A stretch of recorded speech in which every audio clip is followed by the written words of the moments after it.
महाराज, रावजी महाराज वो इतने ज्ञान के अधिकारी थे कि उनका शाब्दिक वर्णन करना हमारे लिए मुश्किल है, क्योंकि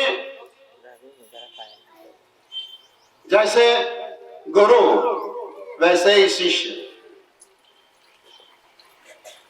मोहनराम बापू ने एक पंक्ति में कहा है, नीति में तो नारायण बसे, नीति में तो नारायण बसे, रहनी में रह राम। मोहन का मर्म समझ ले, यही समझने का काम। नीति और रहनी और जीवन की, मानव जीवन की अनमोल मूल्य है, अनमोल संपत्ति है, और संपत्ति ये उन्होंने प्राप्त कर ली थी। रावजी बाबा ने भाई ये संपत्ति पूरी तरह प्राप्त कर ली थी। उन्होंने भी अपने पद में लिखा है, जो महापुरुषों के पद है वो महापुरुषों का ज्ञान का नवनीत है, तो हम आसानी से पार कर सकेंगे अगर जो हमारा आचरण और नीति दोनों शुद्ध हुए तो।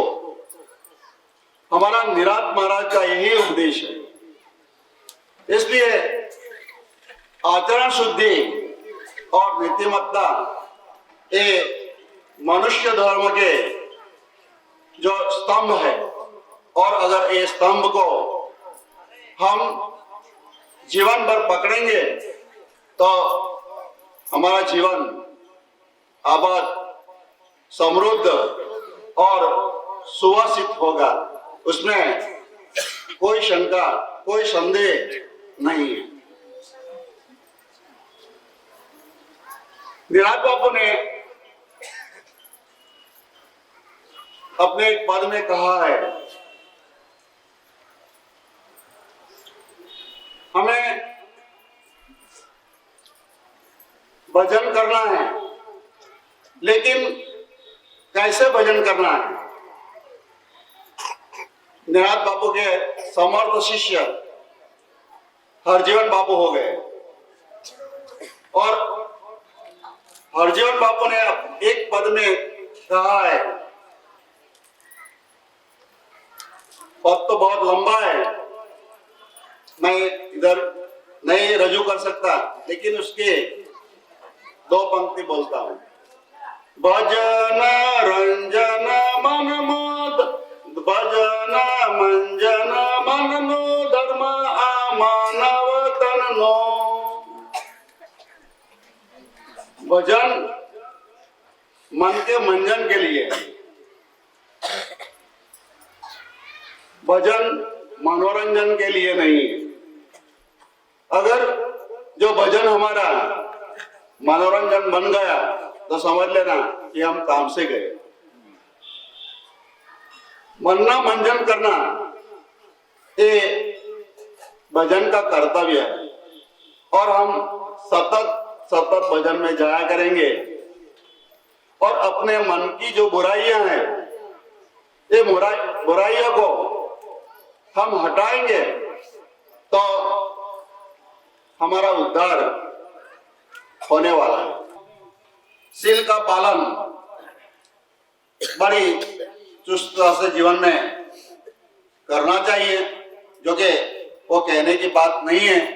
हमारे जो भक्त हैं समग्र भारतवर्ष में, वो ऐसी पात्रता उन्होंने प्राप्त कर ली है, जिसके कारण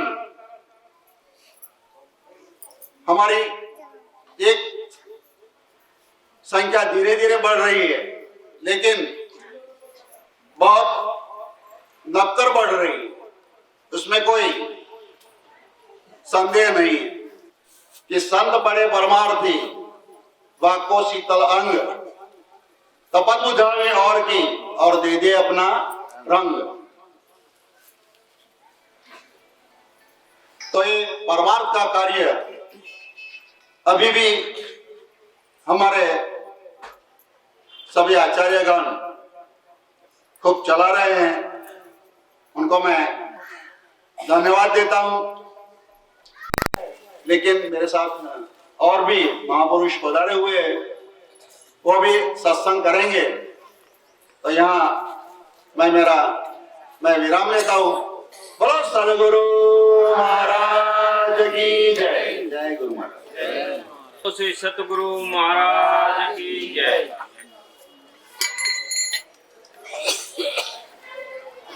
श्री मोहनराम महाराज की जय। यहाँ हम सब उपस्थित हुए मेहसाणा से श्री गोविंद राम महाराज मूल गादी से, और यहाँ मंच पर विराजमान आचार्यगण तथा हरिगुरु संत श्रवण महाराज। जय गुरु महाराज। जय। मोहनराम महाराज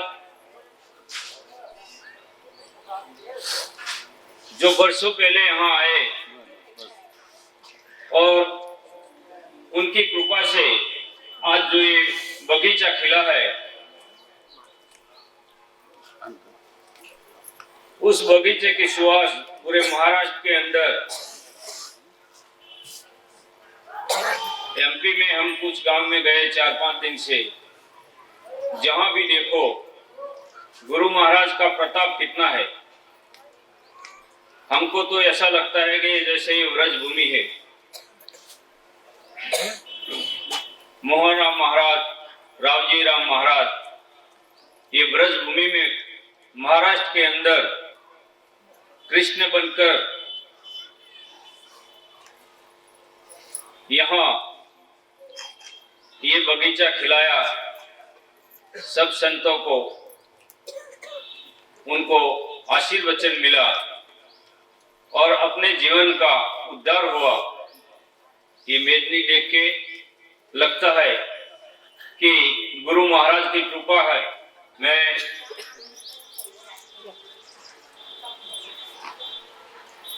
इस संतों की भूमि और पूरे महाराष्ट्र में जो निरंतर का महिमा चल रहा है, उससे बहुत खुशी है।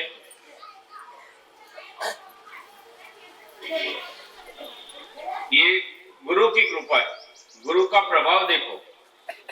जहां उनके कदम पड़े वहां ये गुरु की रोशनी वो अपने आप दिखाई देती है, इसमें कोई संशय नहीं। હું આટલું બોલી મારી વાણીને વિરામ આપું છું। સૌને જય ગુરુ મહારાજ। બોલીએ શ્રી સદગુરુ महाराज की जय। सदगुरु निरात महाराज की जय। सदगुरु श्री मोहन राम महाराज की जय। सदगुरु श्री गोविंद राम महाराज की जय।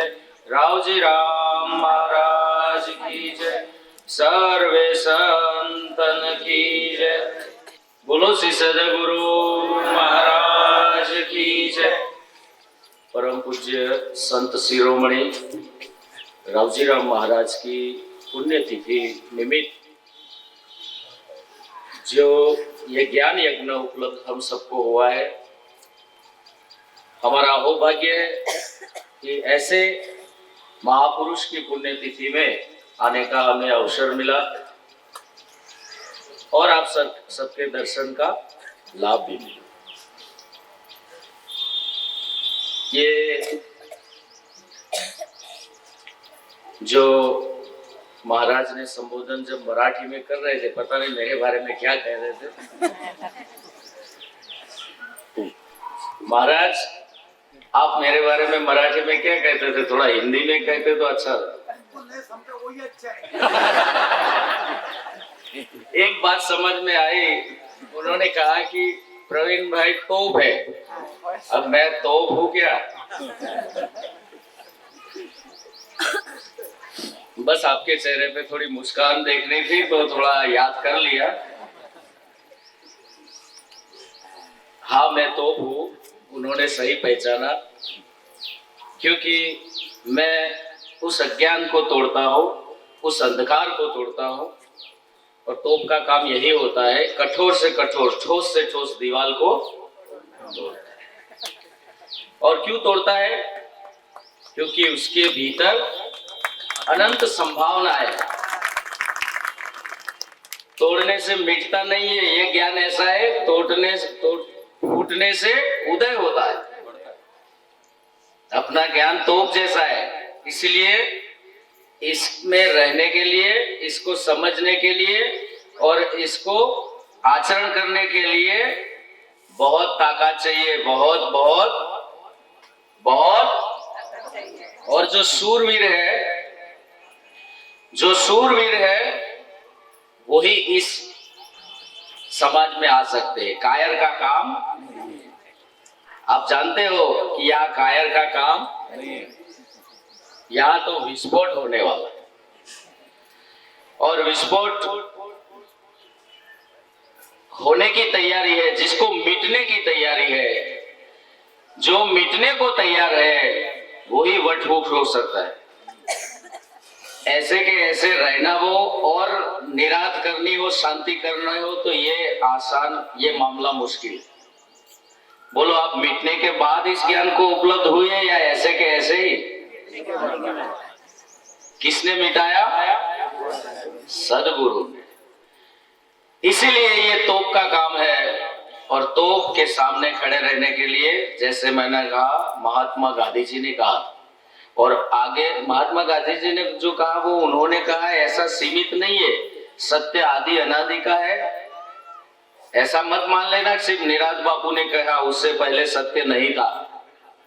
लेकिन बलिहारी उस पुरुष की जिसने गोविंद दियो, इसलिए हम वो निराज बापू के गुण गाते थे। सत्य तो पहले भी था, है और रहेगा, लेकिन उस घट की बलिहारी जिस घट प्रकट हुए। तो मैंने कहा कि ये तोप का काम है और यहाँ मिटने का है। जो मिटे हैं वो इस मंडप में अधिकारी है। मिटने के बाद जो प्रकट हुए हैं वो ये महिमा कर सकते हैं, और कोई कर सकता। और सदियों पहले या वर्षों पहले, जैसे एक बीज को अगर अपने आप को पूरा प्रकट करना हो तो बीज को पहले फूटना पड़ेगा, टूटना पड़ेगा, उसका जो आवरण है उसको। और वो बीज में सारी संभावना होने के बावजूद भी वो स्वयं प्रकट हो सकता। हाँ, उसमें वटवृक्ष जैसे वो कोई भी एक बीज हो, नीम का हो या वड का हो, बीज छोटा होता है, उसमें पूरा वड है, लेकिन उसको वटवृक्ष होना हो तो उसके लिए उसको, और वो खुद नहीं मिट सकता, उसके लिए किसकी जरूरत है? किसकी जरूरत है? किसकी जरूरत है?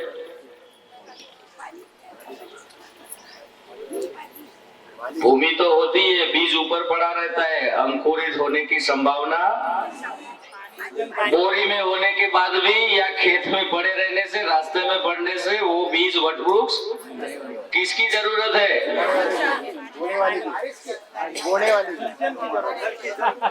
बीज बोने वाली की। कोई कहता है पानी की जरूरत है, पानी में रखोगे तो सड़ जाएगा, भूमि में रहेगा तो तप जाएगा। और कहो, एक महापुरुष ने सच बताया कि उसके लिए किसान की जरूरत है, मालिक की अनुभव की जरूरत है, जो जानता हो। किसान भी कैसा होना चाहिए? अनुभवी होना चाहिए।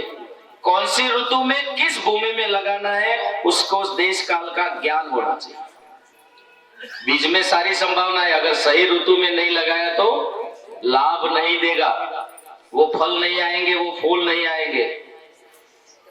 इसीलिए अनुभवी महापुरुष जो होता है, ये जो मोहनराम महाराज बापू है ना, वो बहुत अनुभवी थे और उनको पता था आप सबके अंदर ये सारी संभावनाएं हैं, तो उन्होंने सही ऋतु में सही समय पे और सही भूमि पसंद करनी पड़ती है। अगर भूमि भी सही नहीं है तो बीज भी की संभावना है, ऋतु भी सही है, अगर भूमि सही नहीं है तो अपना प्रमाण दे नहीं सकते।